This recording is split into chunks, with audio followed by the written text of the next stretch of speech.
fact, the first CBD retailer in Cincinnati. If anybody in Cincinnati can tell me they were selling CBD in 2010, even, I will retract that statement. But I can tell you right now, I don't think anybody was, and I'm almost sure of it. And so, we were the first here. That's for sure. Either way, that doesn't mean as much to me. Our customers we have our own line of CBD products. Our customers love it. There's like a million CBD places out there. And so, it's not as important to me to win that, even though I do believe we deserve it. And then the other one is to write in Hemptations for Friend of the Environment.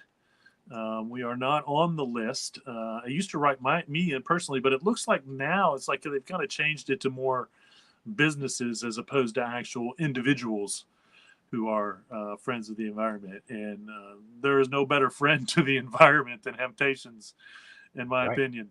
I honestly, truly, truly believe that.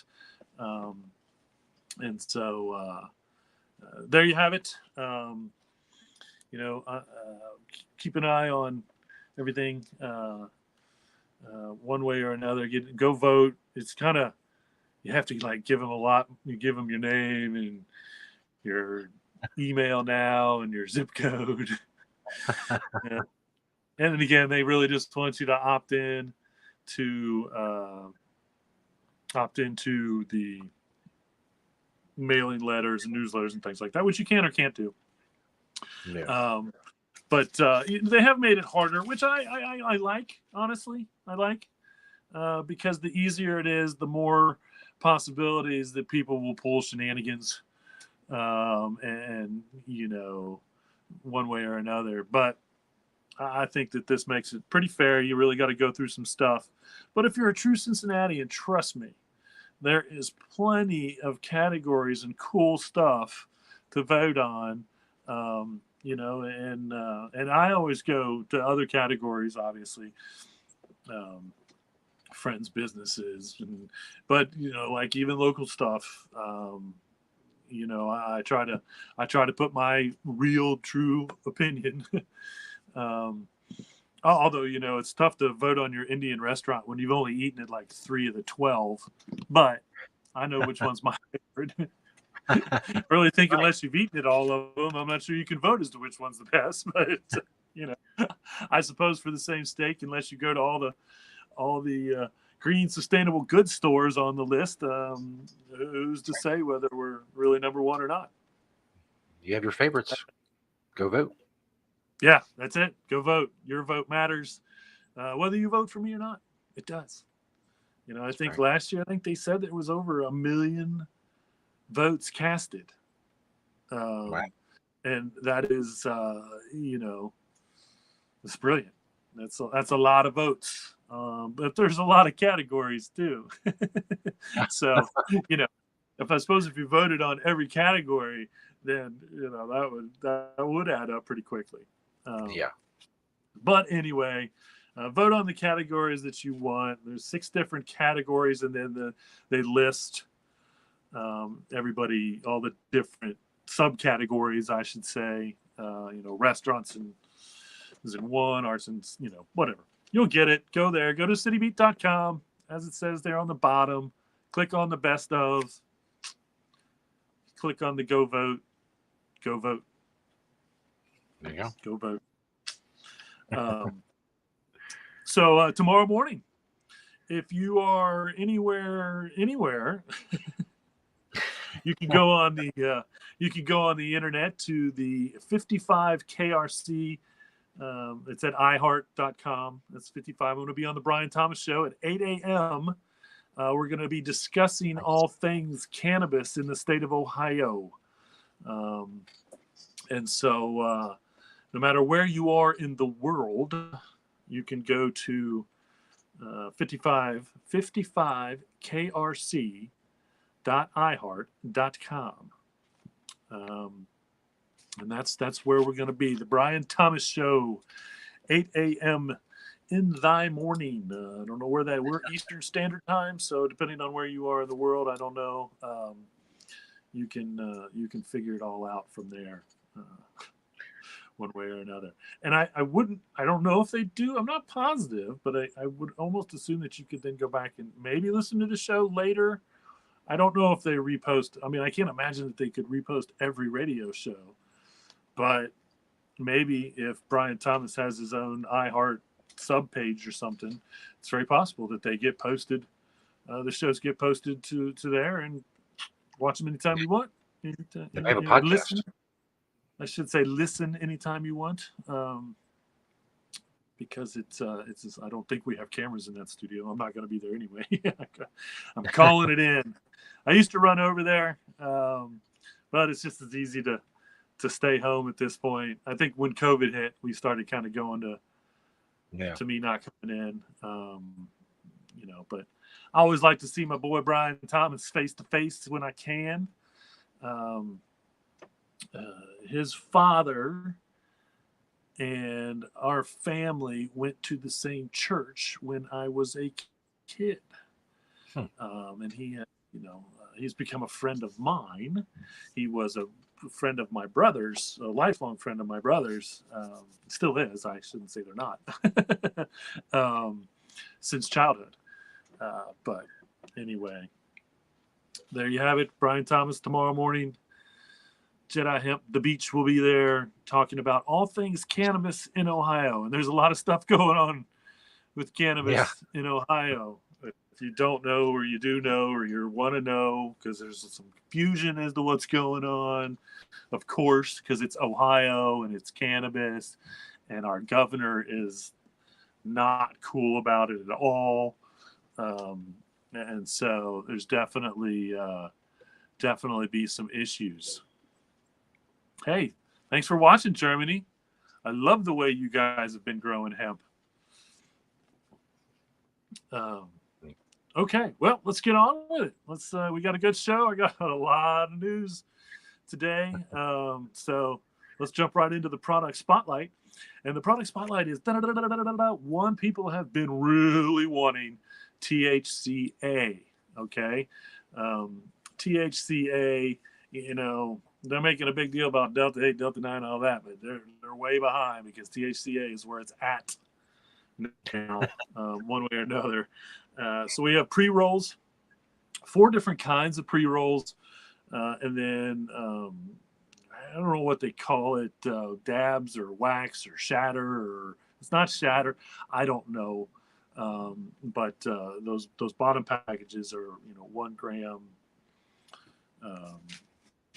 How the kids use it, so to speak, but basically it's as pure as 4. It's like 90%.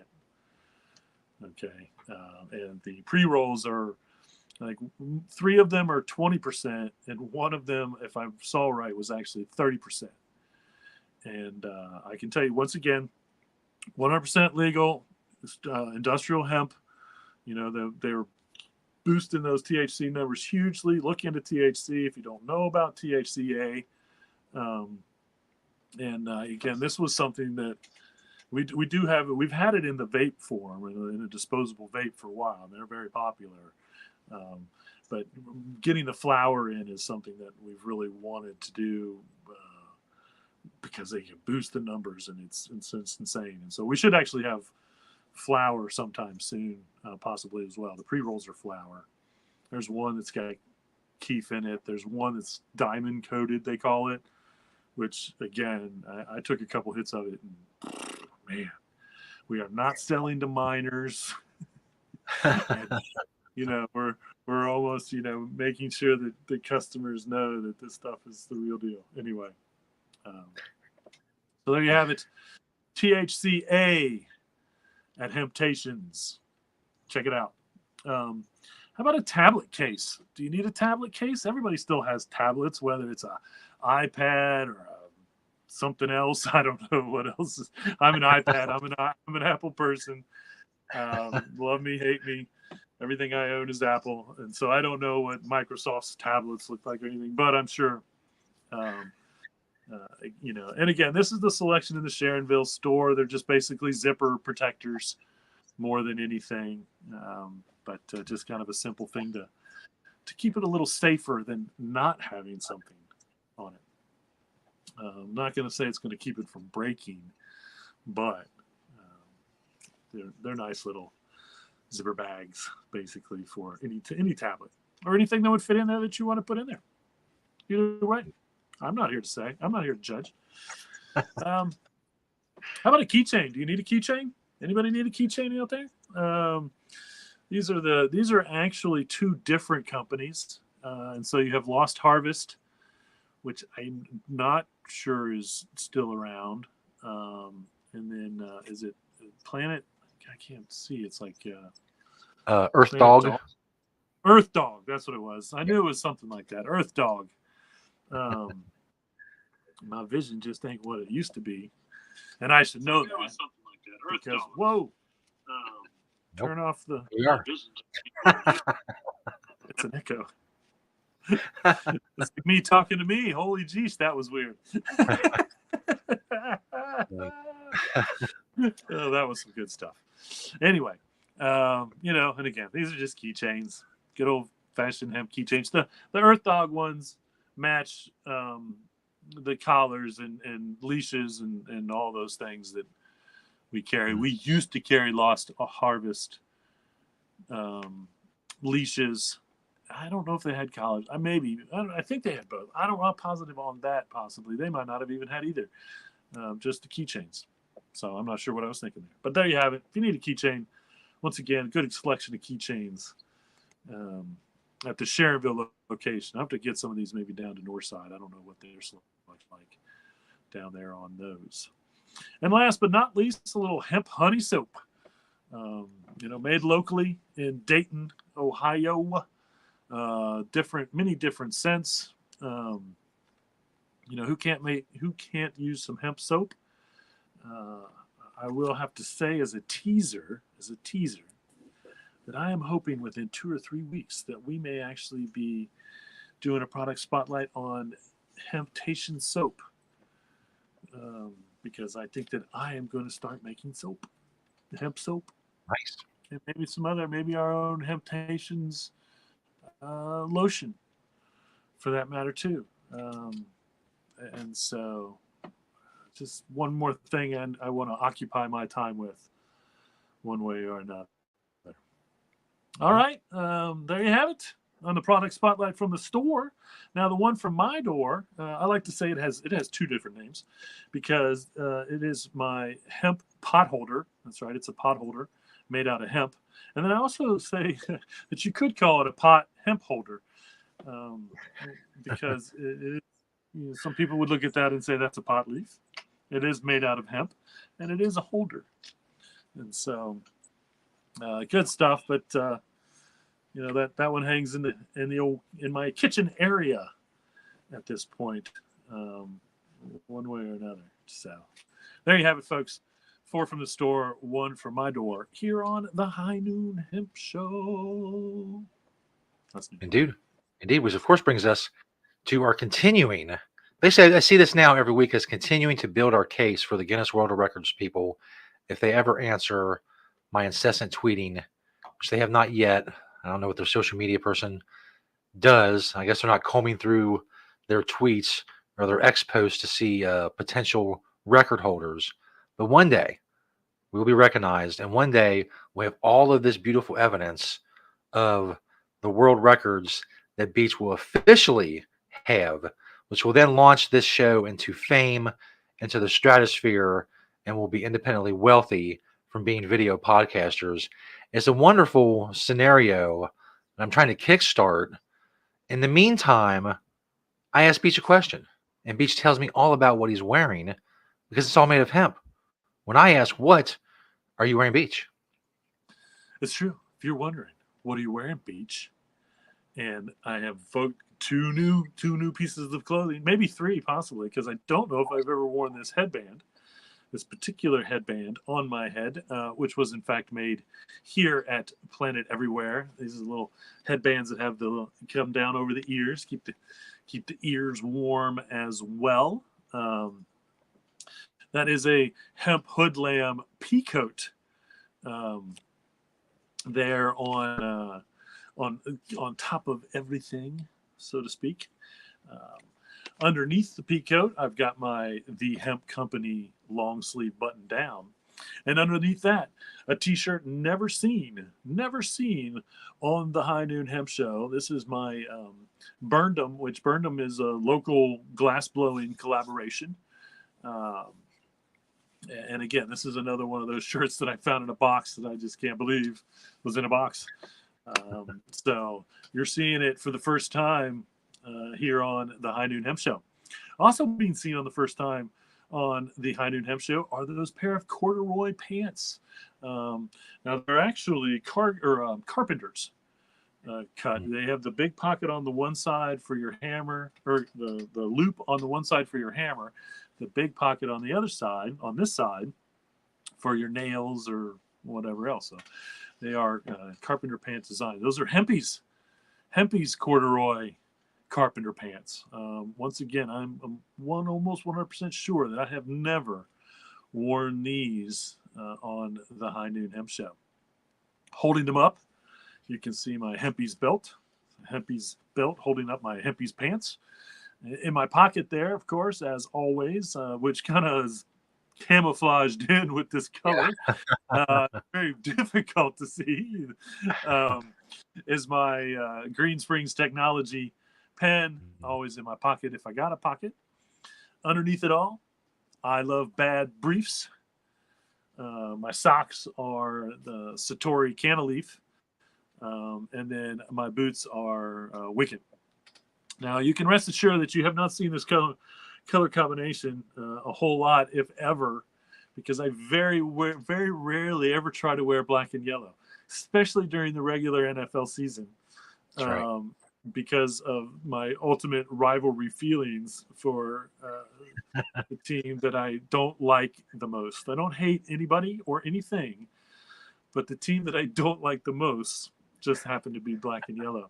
And so I'm pretty sure I've worn my black and yellow Bunbury T-shirt before, but again, I'll have to go back and see. That was probably a summer outfit, and that was probably the only black and yellow I had on. But anyway, there you have it. What are you wearing, Beach? Now you know, with a couple new items. Again, I'm still trying to, and I have gathered all of the What Are You Wearing block pictures into one file. And so my next move is to go back and really take a look at it and, try to find the stuff I haven't worn to give everybody a new look. We're 243 episodes into What Are You Wearing, Beach? And so that's a lot of different outfits. And I believe if I can get focused, my plan may be to start the shoe record tomorrow. Starting February 1st, I'm going to start wearing a different pair of hemp shoes every day for as long as I have different pairs of hemp shoes. We'll see. I don't know if I'm ready to plan that out yet. I may plan that out with my pants shorts record, which I'm going to try to set. I don't break hemp records. I set them. And I have been talking that I may wait to start that one until March, just to make sure I'm not having to wear shorts in the middle of March, which could be cold, or even some days in April, which may be cold. I just want to make sure I have enough pants. Which if I go count my pants, I'm going to be like, you can probably start today, and I probably would be fine. Yeah. It's hard to say. I have a lot of hemp clothing, folks. World record breaking hemp clothing. I did want to mention, I forgot to mention during the product spotlight, that if you are a woman of the medium size, I have listed probably 8 or so hemp hoodlam jackets, coats, women's mediums of all different colors and whatnot on eBay. Barely worn, if ever. I think a couple of them may have been worn a couple times. And most of them, I know for a fact that some of them were never worn. So I put them at great deals, or probably 2/3 of the original cost. just because, they are slightly used and whatnot. So get yourself a hemp hoodlamp no matter where you are. I don't ship internationally, unfortunately, at this point. But if you're anywhere in the United States and you're a medium size and you want a hemp hoodlamp jacket because they are great for cold and rainy weather, then now's the time to get yourself one way or another. So, all right. This is going to be interesting because the trailer that we're going to show right before the news here is a trailer for the High Noon Hemp Show that I made. This is the debut of the trailer, which I will later be posting all over all those places that I post stuff and to remind people to watch the High Noon Hemp Show. Tell your friends, subscribe to the Jedi Hemp channel on YouTube. Either way, here you go.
Nice. And there you have it, the High Noon Hemp Show trailer. Getting back into having fun doing that. That's so. Look for more of those to come. Different stuff and fun stuff and whatnot. All right, let's get on to the news because there's plenty of it this week, no doubt about it. First and foremost, I'd like to congratulate this man. This is Rob Youngmaven. Sorry. He has his businesses, his hemp businesses, which he has been in for 30 years. Okay. The hemp clothing business specifically. Monastash actually was more bags, hiking, climbing type stuff, whatnot. And then Two Jupiters, which I have worn just recently on the What Are You Wearing Beach. Two Jupiters clothing. I do want to say when it comes to the Monastash, and I feel I should have planned this out once again. I should have thought this through a little better because I actually have a yellow Monastash headband. Doesn't have the ear flaps for the cold, but I'll bust it out this summer with my yellow T-shirt that I was talking about earlier, maybe. But and then of course now Young Maven, and of course, and I've mentioned him before when he started more of the clothing line of things. His motto was originally, and again, this is way back in the day. Originally it was like a hemp T-shirt for everyone by 2010, and then a hemp T-shirt for everyone by 2015. But his goal was, that was like his cry. One of his slogans, more or less, was that he wanted everybody to be in a hemp T-shirt, and he's not giving up yet. So you can go to youngmaven.com. We probably have some Young Maven T-shirts in the store to purchase as well, and support him. Unbelievable,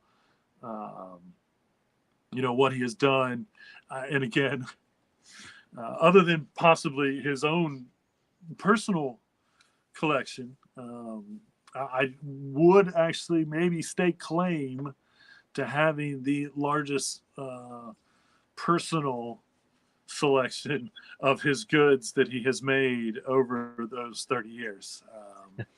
You know, I have a full size backpack. I know I carried his. It was like a long, skinny backpack. I mean, for years and years and years. And I need to find that bag. Maybe if I can gather a lot of the stuff that I have from him and maybe get it all in one picture, I'll focus on that. But I definitely would say between my clothing and bags and headwear and whatnot, I definitely have a decent collection of young Maven goods from all over from all the years, one way or another. So, congratulations to him for continuing to be in an industry which is very difficult to compete in with all those other big, huge industries that claim or just been around longer. Now they don't have better products. They don't make better goods. They just were legal to grow and make. Anyway, good job, Rob. Congratulations, brother. You deserve all the commendations and whatnot that anybody can give you. It was cool because I saw an article, and the article was actually by Chris Conrad, who has been a pro hemp voice for a very long time as well. I think, yep, actually, just to prove I'm a man of my word, I got his book, Chris Conrad's book, Hemp Lifeline to the Future, which was late 90s, I'm guessing, originally 94, published in 94, basically right before we opened up. And again, back then, and even now, I'm sure it's an enlightening read on all things hemp, one way or another. All right, well, this is kind of neat. We've been wanting this to happen for a while, and it's not in stone yet. But the Hemp Feed Coalition announced that hemp seed meal for laying hens has been recommended by the FDA Center of Veterinary Medicine and voted by the Association of American Feed Control officials into their ingredient definition. This is a 20%. The definition allows for up to 20% mix for laying hens. Now, the final approval still needs to be made. But again, I recently saw the timeline of the study. And again, this went on for years. With what they did. And I feel like there's zero reason. I mean, they pretty much proved it's safe, it's good, it's okay, it's not going to harm anything. It's not going to make the eggs unsafe. It's not going to get anybody high. They're not going to test positive for THC, Delta 9, blah, blah, blah. Because none of that's in the seed to begin with. And chickens absolutely love it. It's interesting, and I've been seeing more. And I used to talk about this a lot years ago. But hemp seed used to be in almost all the exotic bird food at the pet store. And then because of the DEA's actions early in the turn of the century, it was like removed because those seeds weren't sterilized. And so I do think that you probably could have pulled those. I never thought about this back in the day, but I knew because I remember picking up a bag. Someone told me, I went, I looked, and I picked up a bag of exotic bird feed, and sure enough, there it is. There they were, right inside the bag. And it might have been because they weren't sterilized that the bird companies were worried about it, and the DEA probably threatened to confiscate all the exotic bird food at every pet store in every town, like they were gonna confiscate every hemp food in every grocery store in every town until they got sued by the HIA and lost. Basically creating the source code, which inevitably says if it's made from hemp, it's a hemp product.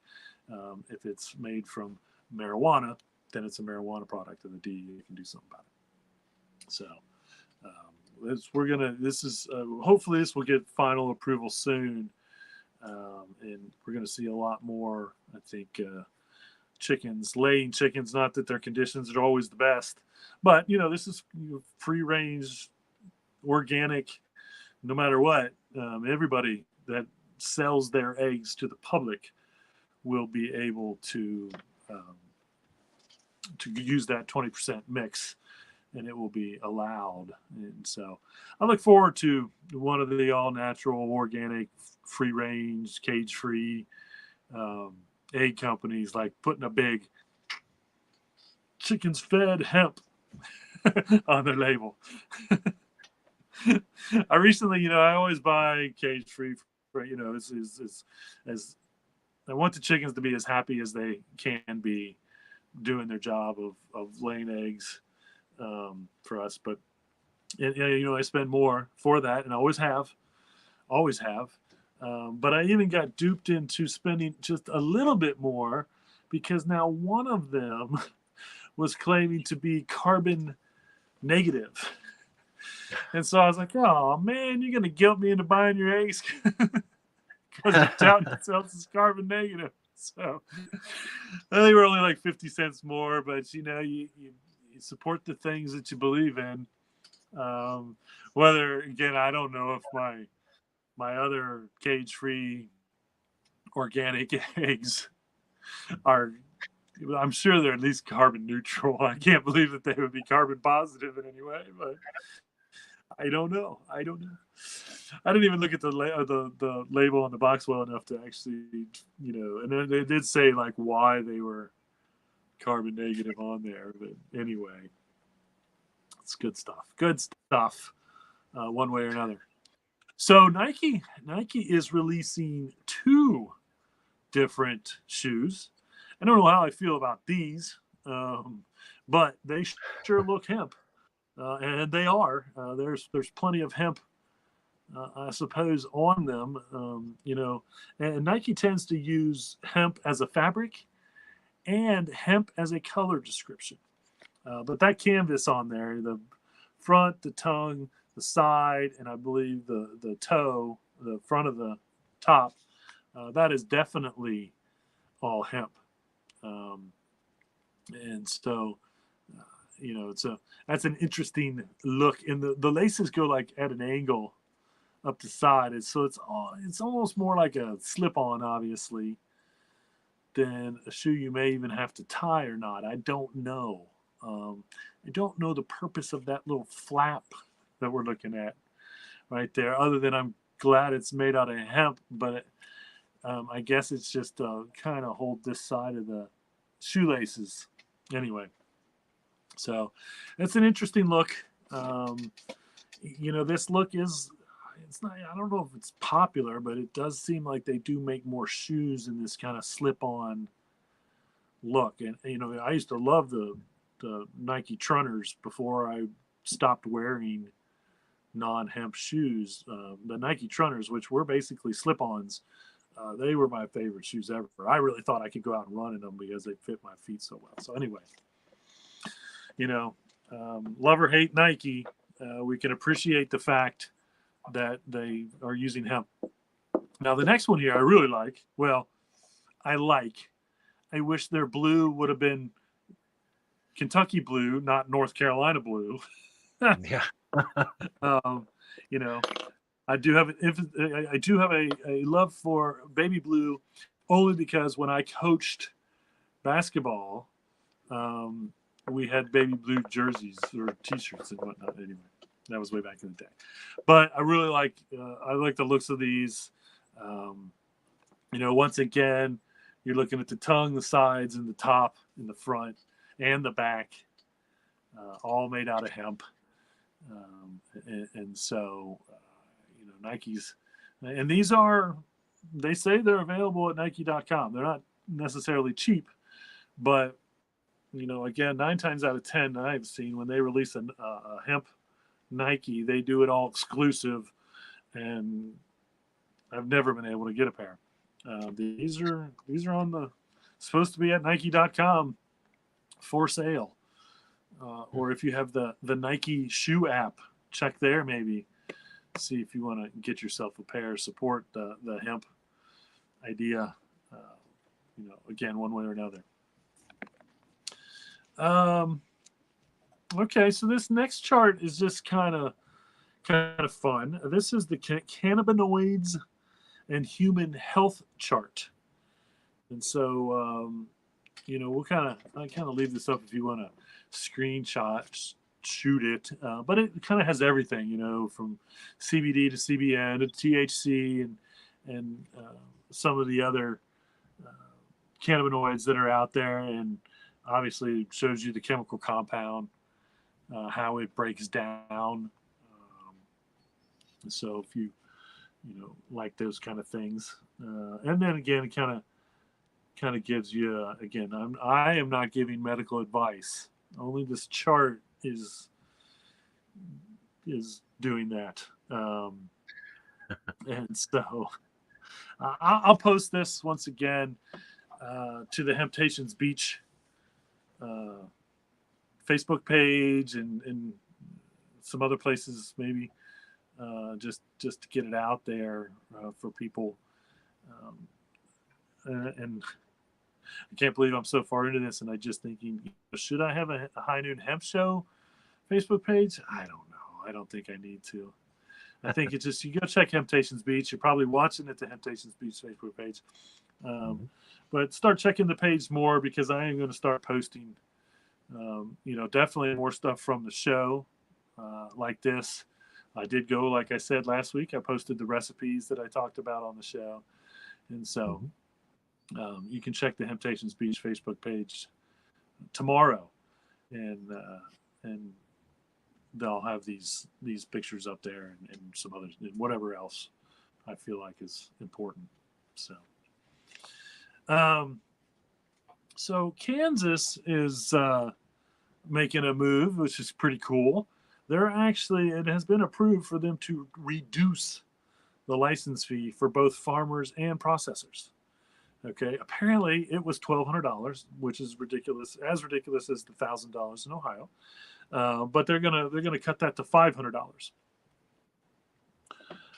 Is that necessary? No, it's ridiculous. It should be like, if anything, like $35, $50 maybe.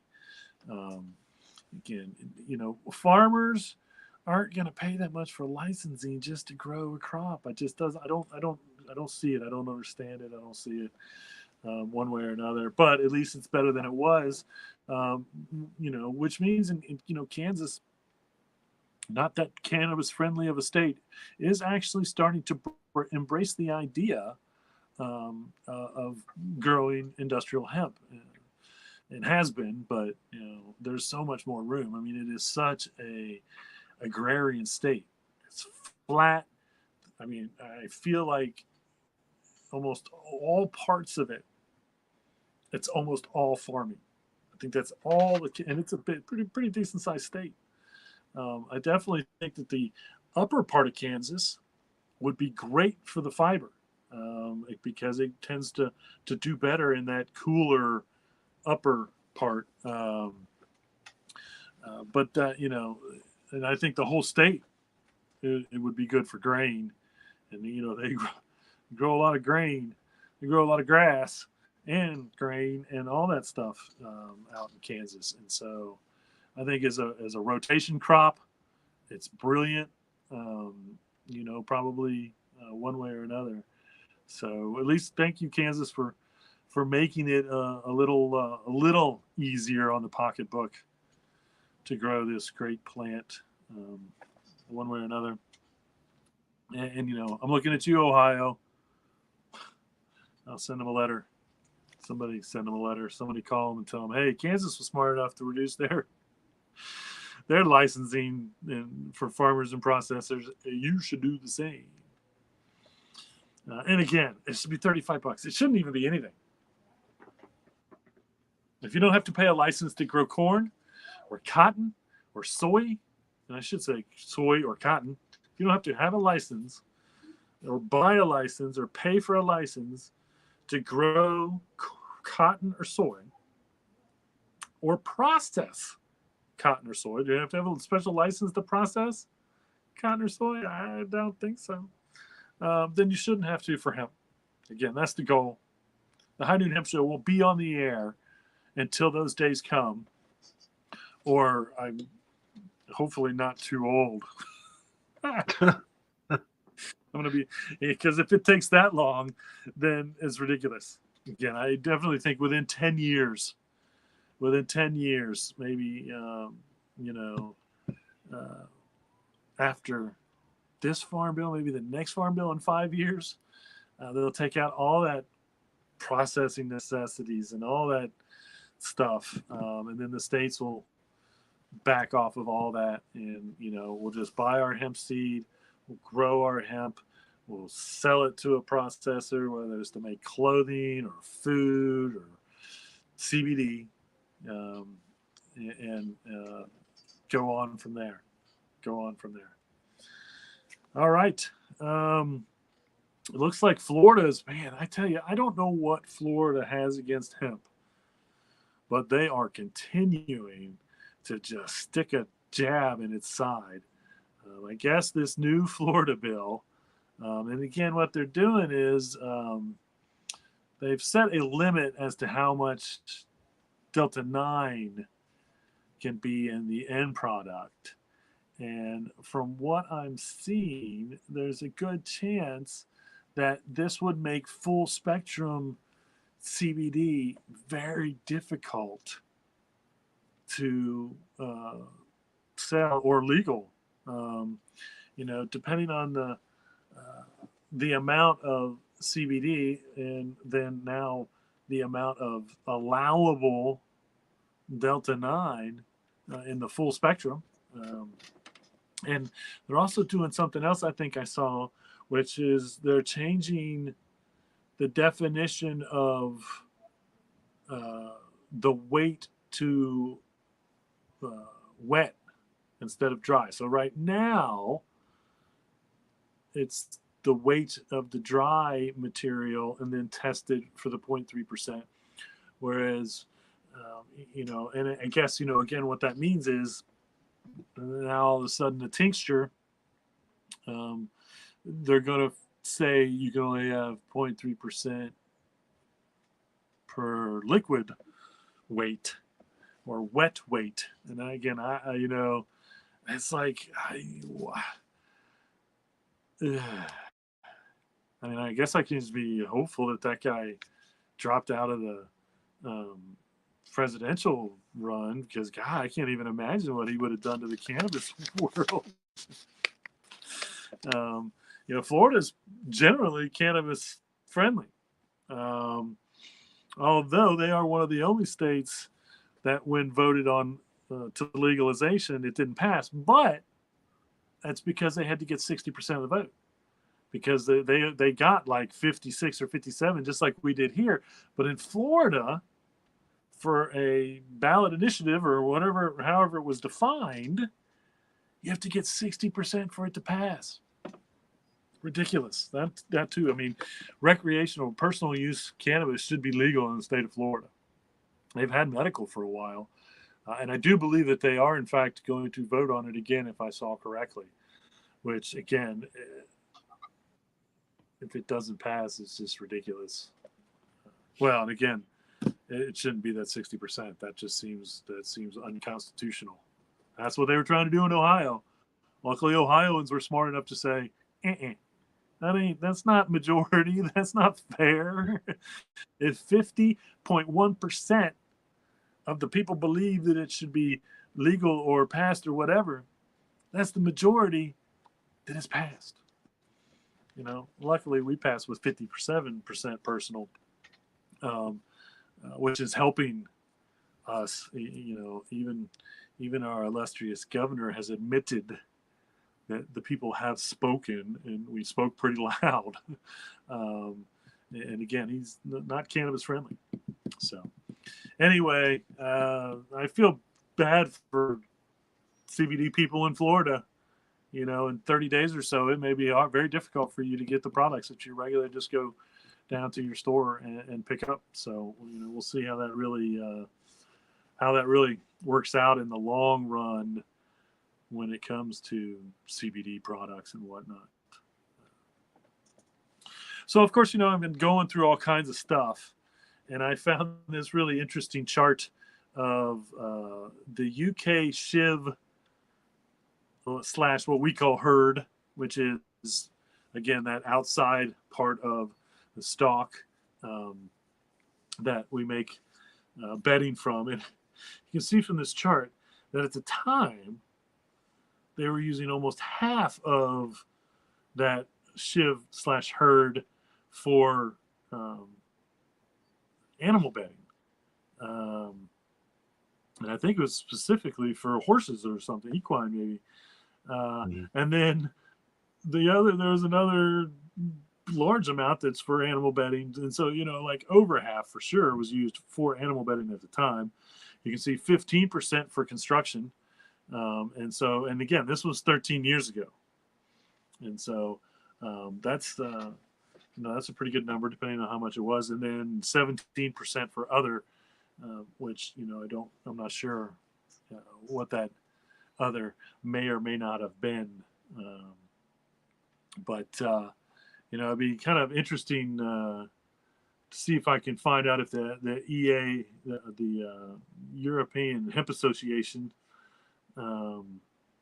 has like current numbers as to where that is as far as I feel like the construction is hopefully being boosted when it comes to this. And again, this was, I believe, just in the UK. Or is this maybe, shoot, I forget if it's the UK or... I think it says Europe. It's European hemp shivs. European. Okay, so all of Europe. Yeah. So France is probably responsible for the majority of that construction. If I was to guess, I would say that France was the majority of that construction, one way or another. So, but interesting stuff. Past, but it just shows that again, it's nothing really new. It's just not a lot, so to speak. Well, South Dakota. How about South Dakota? One minute they hate hemp, but now, they legalized hemp a year or two ago, I'm pretty sure. But they're going to actually raise their THC retesting standards. So before, if you tested above that 0.3%, then you would have to retest. Okay. And that was it. If it was 0.4%, you tested above that, then you had to have a retest. And if you didn't pass that 0.3% test, then your goods were destroyed. Now, they're raising that standard to 1%. Okay? Now, what's interesting is they did this to actually match the U.S. Department of Agriculture's threshold, which is the amount that would garnish a violation. So, you're growing industrial hemp. If you came up between 0.4% and 0.9%, okay, they called it hot, and your crop was destroyed. No criminal offense, no anything. You just lost that revenue, that inventory, so to speak. But this I did not even know. And it does make sense, I suppose, that the federal government's rules were, if it was over 1%, then you could be prosecuted. And I get that, because what you could do, I suppose, conceivably, if this rule wasn't in place, is you could grow high THC, and it still has to be tested. So I don't even know how that would matter anyway. And then again, if you got caught, they just destroy it. But I don't really see how that's true, because if you're really growing a decent sized THC, and again, all hemp has to be tested at the end of the year. to assure us that it has that 0.3% by dry weight or less. And then, but obviously there's a 1% threshold for criminal charges. Okay, and then again, that 0.4 to 0.9% is basically destruction. You don't lose your license, nothing like that happens. But obviously, if you go over that 1%, then you're going to lose your license. You can be criminally charged. But in Kansas or in South Dakota, they have a retesting policy, which is kind of interesting, because you can fail the first one and then hopefully pass the second one, and go from there. So,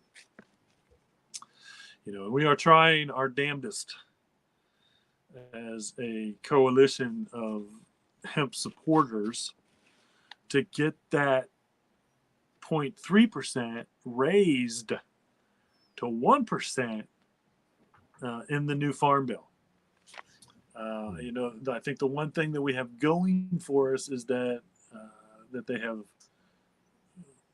put off, because it was really supposed to be done last year and signed this year. Now I think it's going to be done this year, and we'll see if it gets signed. And it's not hemp holding it up. I don't know what it is, honestly. I can't figure out why there isn't bipartisan agreement on an agricultural act, because it seems so ridiculously dumb for politics to have anything to do with it. But it is what it is. And, these guys will sit across the room and argue with each other because they have to argue with each other and debate on subjects that everybody should just either get along or not get along. It's like everybody should either all disagree that it's a bad idea to put something in the farm bill, or they should all agree that it's a good idea. Again, I don't even understand the controversy of it all. But it's all because it's, subsidies and blah, blah, blah, and stuff that really shouldn't be allowed in the farming industry to begin with. But it is, and we have to put up with it one way or another. Here's an interesting statement, okay, that was put out by the South Carolina Department of Health and Environmental Control. Okay, this is the South Carolina Department of Health and Environmental Control. They're saying that none of these things are allowed in food or drinks. Sterilized hemp seed. That's like where all the food comes, most likely from sterilized hemp seeds. Raw hemp. What does that even mean? No, I don't want hemp fiber, like the actual material fiber. I don't want herd or shiv in my food. So I don't even know what raw hemp even means, unless they're actually talking about the flower, like CBD flower. Again, totally confusing. Pure CBD. Does they mean the isolate? So you can't put the isolate in there, but you could put full spectrum CBD in there? Again, pure CBD. I don't even know what that means, and I don't think they know what that means. And then Delta 8, Delta 9, Delta 10, and THCO. Okay. Now, I feel like this is where that's all started, and maybe even the CBD. But for the likes of me, I cannot understand how they say sterilized hemp seeds can't be in food when you can roast hemp seeds, which would make them sterilized, flavor them any way you want to, and eat them. And they're a great source of fiber and protein, because the whole seed is where you get the fiber. Okay? Great source of fiber. The hulled seed, which is the shell taken off, which is the most popular way you see it these days. You still get that protein, vitamins, and all that. But if you eat the whole seed, you're adding fiber to all the nutritional benefits that hemp seed has to offer you to begin with. So I don't know who's been talking to people in South Carolina, or what's going on there. And again, I don't know if this is law or policy. So I feel like this is policy, not law. But I don't know then what happens when they find out that you have any one of these items in your store. Um, because, here's the deal. That means there are no more Delta 8 gummies in the state of South Carolina. There are no more uh, Delta 9 drinks. No more gummies, no more drinks, no more, the only, and again, where does a tincture come into play there? If it's not a food or a drink, what is it? And so I feel like, this policy is going to make it very difficult on an unbelievable amount of people in the state of South Carolina when it comes to industrial hemp in all kinds of different forms. So I don't it's just weird. It's just weird, honestly. How about this? This is a sound absorbing panel. Okay, now we have seen acoustically designed sound absorbing hemp stuff before. This is actually made from mycelium, which, again, the fungi, basically parts of fungi, the roots, more or less, of fungi, hemp and willow. And it's actually designed to absorb human conversation frequencies. Okay, so I feel like, this is kind of something like be good for bars or restaurants or, public spaces, maybe. I don't know. I'm not sure. Even I suppose if you don't want your neighbors hearing your conversations, throw up some of these on the wall, and they won't be able to eavesdrop on you as well. And so, it's kind of an interesting product. But I'm seeing an unbelievable. I commented on a Facebook post because someone had posted their basically mycelium hempcrete mixture that they were working on. And again, I've shown mycelium and hemp coffins on the show, mycelium and hemp buoys for water, mycelium and hemp.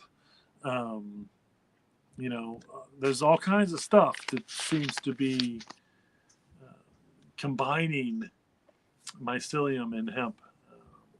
And again, I don't know how easy or hard it is to farm mycelium, but I wonder if mycelium is actually not a byproduct of growing mushrooms for food. I really don't know how that works, because I believe this is what's under the soil, and so when they pluck those mushrooms up for food, is this left over? I also believe that if they leave it, then maybe the mushrooms regenerate. So I don't know. I have not looked into the sustainability of mycelium in the long run.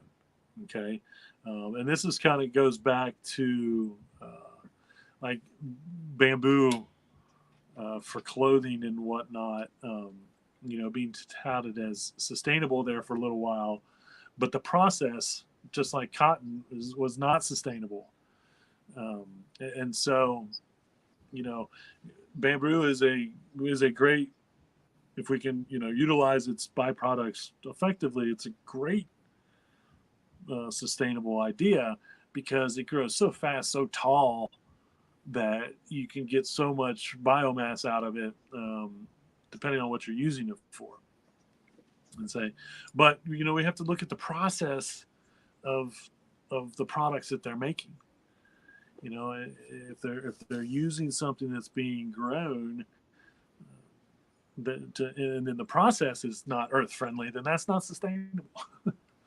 Um, and so, we have to take that into account when it comes to sustainability. So I'm gonna have to look into the mycelium and because it's really just in the last, honestly, 2 or 3 years that I've seen such a growth in mycelium. And again, I'm not saying that it wasn't being used before, but the growth in mycelium and hemp being used in symbiosis with each other in products is definitely something that we're seeing huge growth in.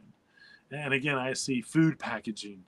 I see, it's good because you can kind of make a plastic-like material from it, and so biodegradable products and whatnot. I think is how this can go, and as long as the mycelium is sustainable, you throw it in all the hemp products that you want, because if it makes the hemp products even better, I'm all for it. You know, can't make them. I don't know if we can make them worse, but I can't imagine that it could, because they're all pretty great to begin with. So uh, there you have it. Here is again. This is another kind of older chart that I found uh, with the food chart, or I'm sorry, the bedding Shiv herd chart, and this actual chart shows the greenhouse gas savings when it comes to different composites.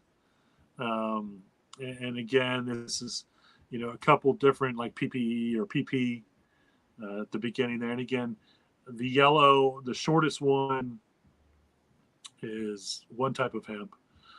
The green one is the more prevalent hemp somehow, and then the red one is compared to how things are traditionally made. Um, and so, once again, no matter what it's compared to, at any level, um, the last two are like a body panel from a bus and a battery tray. And again, if we could replace every battery tray in the world with hemp, just look at the greenhouse gas, the amount of greenhouse gas that will not be on the planet, so to speak. And so, it basically shows this chart, what it generally shows to be true is if you make any comparable product that you can out of hemp, you can cut greenhouse gases. Uh, and this is my theory of, we just continue to make everything we can out of hemp. Eventually, these things get better. No one has to say, "Yeah, we did it." It'll just be done. It'll just happen. I'm sure that there will be all kinds of other organizations in the world that want to take credit for saving the planet. But if we truly replaced everything we could everywhere with industrial hemp products, then the hemp world could take credit, but it will go more or less unnoticed in the long run. Other than we'll be able to say, "Hey, this is when we started really producing a lot, and this is when things started to get better." We'll see. I don't think I'm wrong, and I've never thought that I was wrong. I don't need credit for making the planet a better place. I just do what I do so the planet is a better place, and I just hope that everyone else jumps on board. That's all I've ever done for the last 28 years. Going back even further, when I was giving speeches on it before I started opening businesses. But anyway, an article on hemp fabric insulation. They were looking for, the whole article was really about, again, sustainable replacements for hemp fabric insulation anywhere that you wanted to use it. But I quote, hemp is a high quality material because it is breathable, which allows excellent thermal and acoustic insulation, and prevents pest, fungi, and mold, and is an excellent humidity regulator. So, once again, um, by comparison to most other things, I truly believe hemp provides a superior product for this reason. Um, and so that is where we're at there, one way or another. Again, just another great reason to grow hemp for fiber, one way or another. Um, so, every once in a while I have a category I like to call irony news, and I don't think that it gets any more ironic than this. But apparently, a DEA agent who got fired for using CBD, okay, took the DEA to court.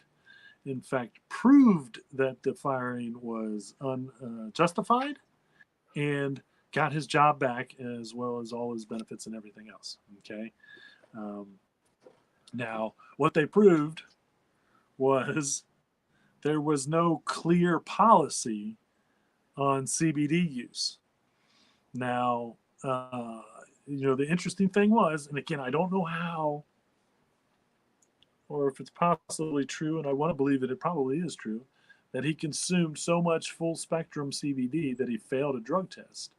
But in the long run, um, it was because he was using CBD for pain, just so you know.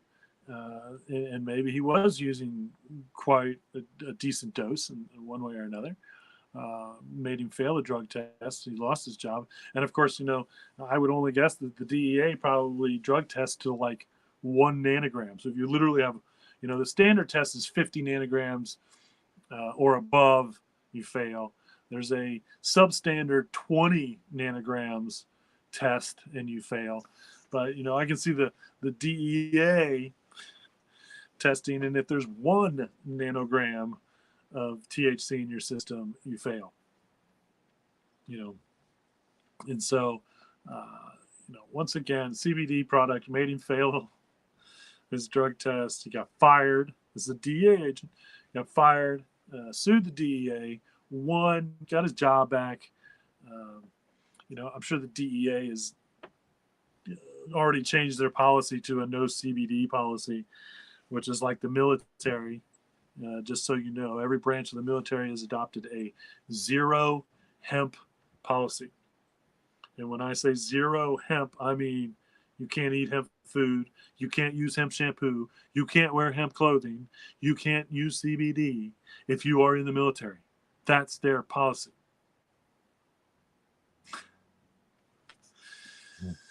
And their uniforms used to be made out of hemp, stitched with hemp. Again, but I just saw a ghillie suit that I think was actually, they were trying to get approval from the government to supply the government, that was made out of, yes, hemp. And their uniforms should be made out of hemp. Why? For the same reasons you want to use it for your fabric insulation.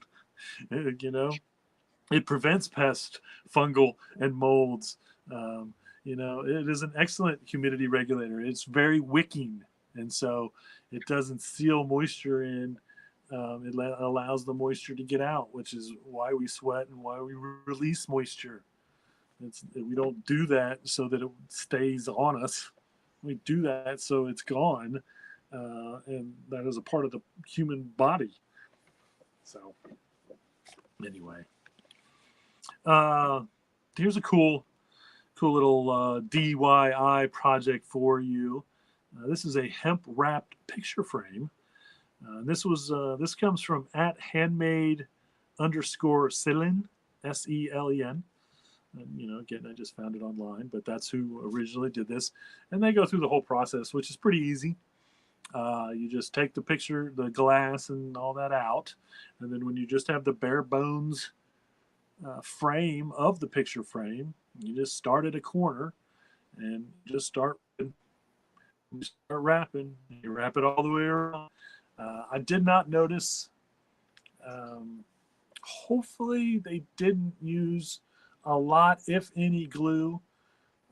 It might, depending on how fast you wrap and whether you stop or not. It should pretty much just stay where it is without any type of glue. And so, maybe at the end, uh, when you're finished, you might have to glue that final piece on there, and then you just put your glass back in, put whatever picture you want, and that's true. All you need is love. Well, I don't know if that's all you need, but because we kind of need food and water, honestly. But I am a Beatles fan, so a John Lennon fan, one way or another. It should say all you need is hemp love, and I got all the hemp love I can get, and you have and use and give away. It's true. All right, a couple more things here. We'll get everybody on their way. The National Health Institute has approved CBD for the treatment of epilepsy related to Dravet syndrome or tuberous sclerosis complex. Again, that's the National Health Institute. They have approved. They only approved 14 things, and I don't know if that's once a year or how often they approve things, but there were basically only 12 drugs or therapeutic things, so to speak. 14, I want to say, actually on this list. It's CBD for treatment of epilepsy, which we know works well. Dravet syndrome, I believe, is what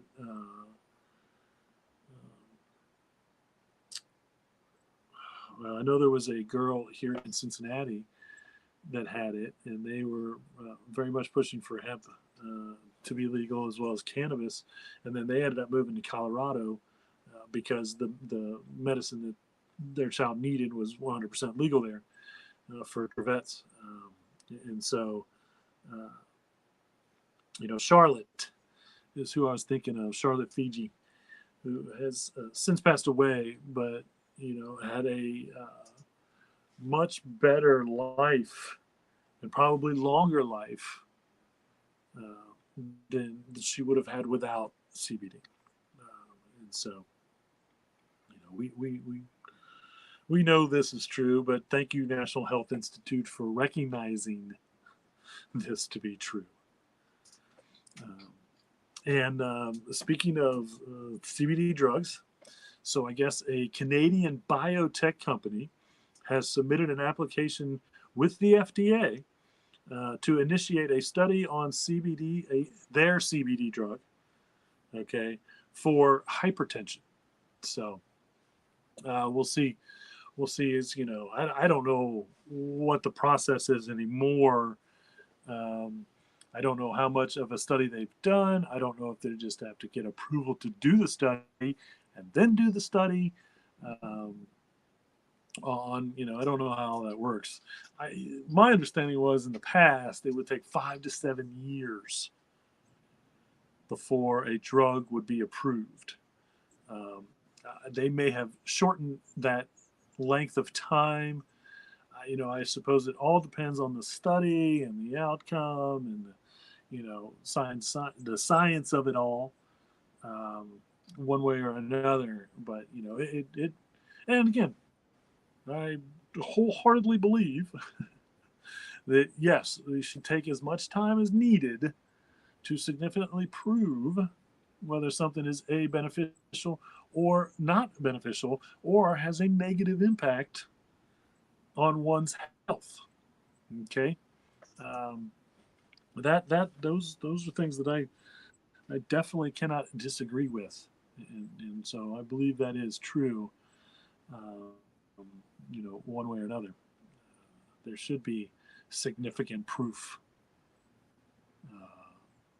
One way or another, and I really think there should be significant proof that it's unhealthy, so it's not legal, so to speak, as opposed to that it is healthy, so it can be legal. I think that once you can prove something to be not unhealthy or a detriment to one's health, then whether it's actually beneficial or not is not even as important to me as the fact that I just want it to be safe. If it's safe for me to take, then it's be up to me to take it and find out whether it works for me or not. That's the only way everything should work, to be honest with you. I do want to know if somebody's trying to sell me something that eventually is going to make it worse on me. And so, I agree with that. One way or another. All right, that's all the news we have. Not a whole lot's going on in events. A little bit, just so you know, if you're in Alabama, the Alabama Department of Agriculture, they're going to be hosting 4 industrial hemp meetings in February. Okay, and this is again for new or seasoned growers. I don't know if they're going to be. It's all different subjects, to be honest with you, and so. I would definitely, if you're in Alabama and you have interest, go to the Department of Agriculture's website. There should be information there more on meeting dates and meeting subjects, one way or another. Next Tuesday is the medical marijuana meetup, 8 p.m. at Mad Tree. I will be there. I have a bonus reason to go. Kentucky just happens to be playing the late game that night, and I don't have cable, and so I usually just sit at home, if nothing else, and listen to the games on my radio like I did half the time in high school, or I go to the local sports bar or restaurant, whatever, and watch it there. So this is a bonus for me. More encouragement to get out. I haven't been doing a good job of wanting to get out. And this is a great excuse. And again, I go to the medical marijuana meetups as the hemp guy, the CBD, one of the CBD people. It's very interesting because she let me know for sure that one of her students is going to be there and wants to have a conversation with me, on a specific hemp subject. And so, more encouragement for me to be a voice. That being said, I do for the marijuana class at UC. I usually I like to say I teach half a class twice a year, because I teach I more or less educate on all things hemp. For that class, it should really be called cannabis, but I think they put marijuana in the title of it because I think that garnishes a lot of interest. But I think there are just as many students that are interested in industrial hemp for all its purposes as anything else, and so it's fun. Also on February 6th, if you're in Tennessee, and this is at 10 a.m. on February 6th. CDT time, the Tennessee Department of Agriculture is going to have a public hearing on hemp rulemaking. And again, this is at the Porter Building in Nashville. Okay, so again, go to the department if you're in Tennessee and you want your voice to be heard, or at least listen to their voice to see what kind of. And this is a public hearing, so your voice should be heard if necessary, as far as hemp rulemaking in the state of Tennessee. And so might be definitely worth it if you're a Tennessee hemp farmer, and or you want to get into farming hemp in Tennessee. Or you're just super educated on what the policies and rules should be, and you just want to go and, educate them a little bit, maybe. It's hard to say. I don't know how educated or uneducated they are when it comes to the rules that they want to make. Tennessee's they're in the Bible Belt, and so morals, I'm sure, have something to do with their rules. Not that they should. And then maybe you want to travel to India. Never been. Maybe you've been. You want to go back. Go to Mumbai. February 24th and 25th is the India Hemp Expo in Mumbai. And I like to. I have a high school friend, one of my brother's friends, but I knew his sister really well. They're over in India. They're from, I believe, India. I know they're from India. And that's one thing that Indians, true Indians, if you're from India, you're an Indian. If you're from America, you're a Native American, or that's what I believe. Okay. They tend to go back, on a semi-regular basis to embrace their roots, so to speak.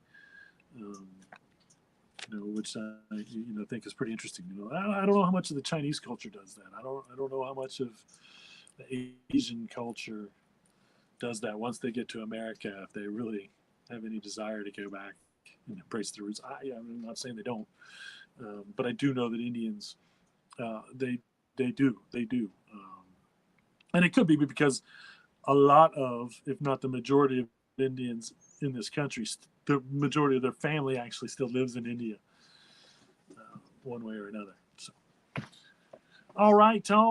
Well, that's it. Another good one. Man, we almost went an hour and a half today. I knew it would be. Just when I think there's nothing to talk about in hemp, I don't ever think that. I never thought that.